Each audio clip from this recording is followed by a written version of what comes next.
back to the Toffee Blues, your source for all things Everton. I am Connor Williams, and today I'm going to be doing the Everton-Manchester United match preview. Obviously, at the time of recording, this is obviously before the United game, because there'd be no point in doing it after. And it is after the Burnley game, obviously the 3-2 loss, which, pardon me, isn't good enough. It was seen as a must-win game. Or at least a must draw, and we lost it.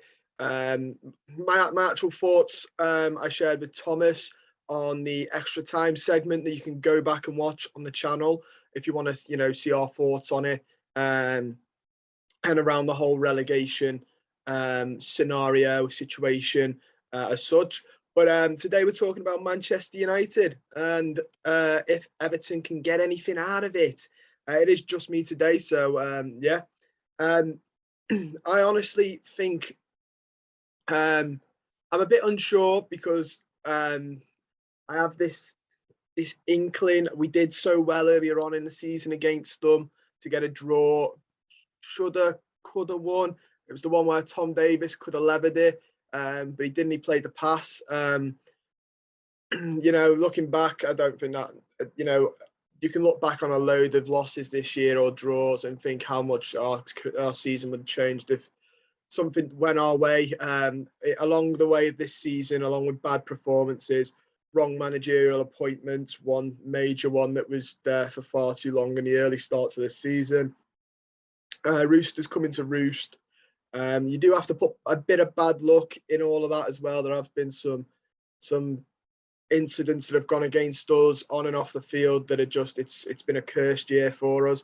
But United, I don't know, in front of Goodison, I think that is what Everton are banking on now, is in the team. They are banking on home support being that good. We all know how historical and how well known the the Everton support is. The sayings of kicking it towards the Gladys Street and the noise will pull the ball into the back of the net and all those sort of sayings, cliches, if you will. So there's no lies in this. Everyone knows that the home advantage is massive for Everton. Away from home, we have been nothing short of disappointing. I can't think why, other than it's got to be a mentality issue, I'm sort of thinking. But with United coming, here's the thing, I genuinely couldn't sort of write this. I obviously never want to say we're going to lose a game, but I couldn't confidently say that we are going to lose it, even if I wanted to. I can't confidently say that I think we're going to win it, and I can't confidently say we'll get a draw, which isn't helpful because it's going to have to be one of the three. I think anything can happen, is what I'm trying to say. I don't think a draw is beyond the realms of possibility. I don't think a loss is, but I don't think a win is beyond the realms of possibility. When you look at Manchester United, they are in the top four chase. They really do want that, but they've been hit and miss. Obviously, Rangnick's come in, and I'm going to say since Ollie, he's done. I'm going to say that I think he's not done as bad of a job as the media are pointing out. He's drew a lot of games. Which I think is where the media are digging him out. Obviously, they drew against Middlesbrough in the cup and went out. They drew against Burnley in the league. They drew against Southampton in the league. They drew against Watford in the league. They lost against City 4-1, but that's City. Let's be sensible with that. They did beat Spurs 3-2, but they also then lost to Atletico. Then lost to Leicester. Drew to Leicester. So there's a lot of draws, which makes me think realistically we can probably get a draw out of them. There's so much more going on at United. Obviously, they want that top four, don't they? They're in that battle with West Ham, Arsenal, and Tottenham. They do want that, and possibly even Wolves. They're only like 2 points behind them, but there's so much more going on at United. There's Rangnick, who's there, who won't be there next year as a manager. They're after Ten Hag. They're after Pochettino. You've got what you do with the likes of Ronaldo and a couple of the other lads there. Who stays, who goes. So nowhere near as badly as us, but they have got their troubles and they are going through a really tough transitional period where change is needed because a lack of change and frequent changing of managers has put United in a bit of a rot at the minute. Which is, United fans will agree, but if being seventh in a top four race is a rot, then, I could only wish that was our rot. But there are some parallels with the way we've gone about it as well. And then they had it, since Ferguson left, their squad has become drips and drabs. Players come in that don't always suit United. Managers come in that didn't always suit United. No clear plan or direction, and that's what's caused their sort of decline. And then you look at Everton, players coming and going who aren't really Everton style or Everton fitted. You've got managerial switches, bad managerial appointments. You've got United, the fans don't like the decisions being made at the top of the club. Everton, very parallel in that. So there are some parallels there. Honestly, I pray we can get a draw. I think it's a realistic thing as well. I think the lads should be looking to jump back in after what was a very disappointing loss to Burnley. But yeah, like I said, United are in that top four race. They've obviously got some worrying players that I'll get onto in a minute. I'll also get onto who I think will pick and stuff like that. Just looking at us though, we are now 29 games played, 17th in the league with 25 points, and only 7 wins, 4 losses and 18, 4 draws and 18 losses. Leeds and Newcastle are above us with 30 and 31 points. We've got a game in hand on Newcastle. We've got 2 games in hand on Leeds. I think we should probably stop looking at those, though. I think the more worrying is below us. If we finish 17th, I'll be relieved this season because I think realistically that's probably going to be the highest we'll finish. We've got Burnley below us on the same amount of games, 1 point behind us. It's something I didn't want with Burnley now. It's a race to the end with Burnley. It's a battle to the end, and I just didn't want this because I'm worried that we're not as well suited mentality wise as Burnley. And I think Sean Dyche saying that he basically told the Burnley lads at half time, I don't think he can go out and win a game. He'll be telling them that now. He'll go, lads, I don't think they've got it in them to stay up, and that will spur them on. They've got Norwich and quite an easy run of games coming up as well. Then Watford are below them with 30 games played, so we've still got a game in hand on Watford, and they've got 22 points. So really, we need to win that Leicester game because for all intents and purposes, Watford could sneak up as well on us. Battling with Burnley to avoid that one spot is bad enough, but we don't want to be in some sort of triple threat with Burnley and Watford for these 2 places where only one team's going to come out successfully. It's just not where we need to be. Looking at United, though, obviously for all I've just said about their struggles this season, they still have a good team, a competent team. This is I'm going off what FootMob have as their predicted lineup, but you think they've got De Gea, Barlow, Varane, Maguire, Tellez, Shaw, who I think plays there, will probably play there tomorrow. McTominay, Fred, then they've got Bruno Fernandes, Rashford, Sancho, Ronaldo. I know it's an aging Ronaldo, but it's still Ronaldo nonetheless. That's an incredibly good team. Obviously, looking at their suspensions and injuries, they've got no Cavani, no Luke Shaw. Apparently, he's injured till April, so that does help us slightly. But that is a really tough team. We're going to have to really be at the races. The only thing that I think helps us a little bit is obviously the Goodison crowd that I can't express that enough. There's been supposed messages from Richarlison with a fan. I think it might be Everton Hub on Twitter, where Richarlison says, we can do this, but we need the fans. And they've been doing that all season. And I understand where they're coming from, but it irks me a little bit that there's so much being put on the fans when the players, I don't think, have completely and utterly give what the fans give. I think the fans aren't at fault this season at all. I think they've supported them.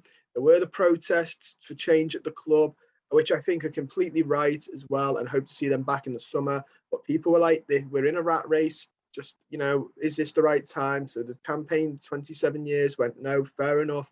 We won't do it. Let's just support them all the way. And we have been. Home and away support's been brilliant.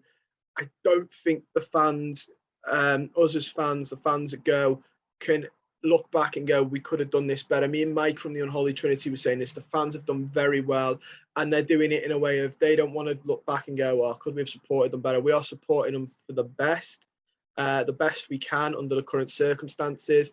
We need the players, though, to put in that effort as well. It's not fair to, rally cry the fans every week going, you need to do. No, you need to do it as well. It's a half and half. The fans are spending their hard-earned money. You're earning luxurious amounts of money to play football. That's my sort of issue with the calling of the fans. But the fans should hold their heads high. Really, really great throughout the season to support them. And it is getting quite scary now for fans. I speak as a fan myself. It's getting a little bit worrying. I've always been on the mindset of you're not down till you're down, and I'm staying with that until we're mathematically done. We're not done. But it is making everyone a bit twitchy, understandably. But this United side, I don't know, a lot of good players on paper, but football's not always played on paper. There's another cliche you can put in your bank. The attitude in the United squad has been rumoured for the last couple of weeks as not good. There are issues with Ragnick. Ronaldo on his day is still Ronaldo. But I've seen a couple of games this year from him, and when his head drops, it drops, and it's not good.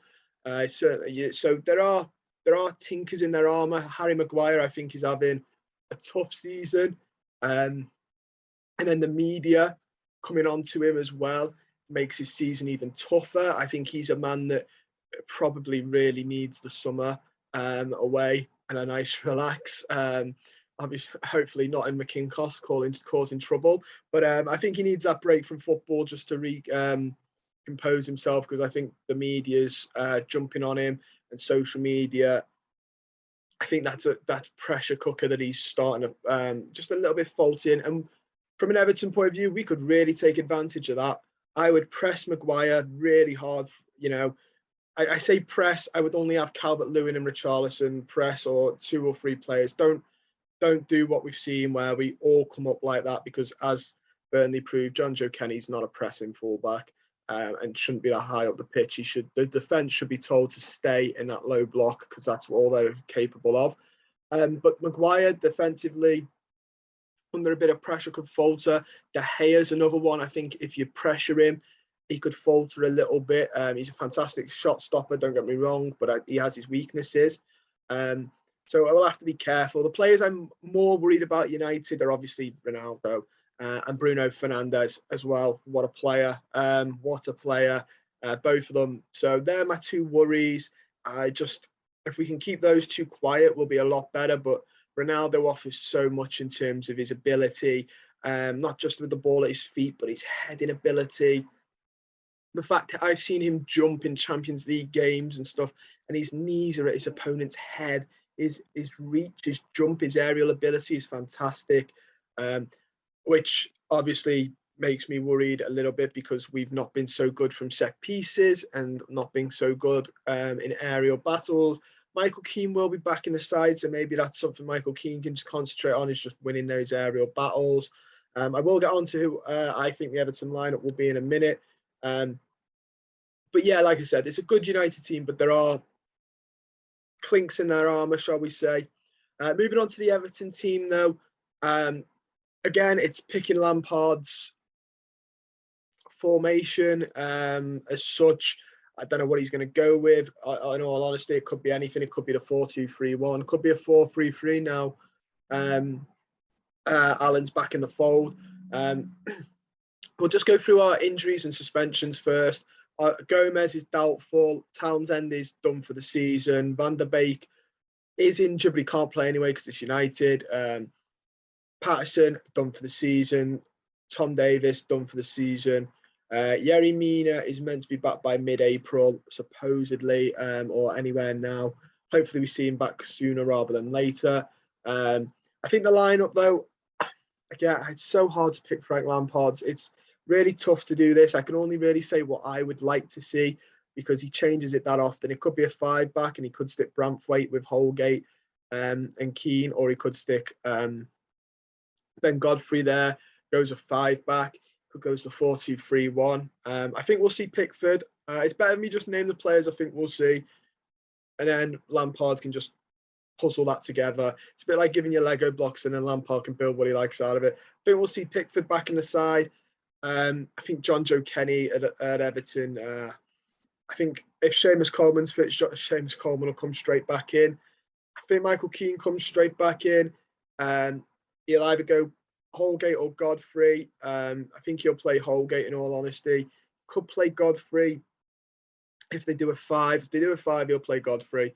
Mikalenko, I'm hoping. I honestly, I'm done seeing John Joe Kenny playing for Everton now. And no offense to the lad, I don't want to make that sound personal. I don't think he's good enough, and I think we need a left back. That's the biggest issue as well.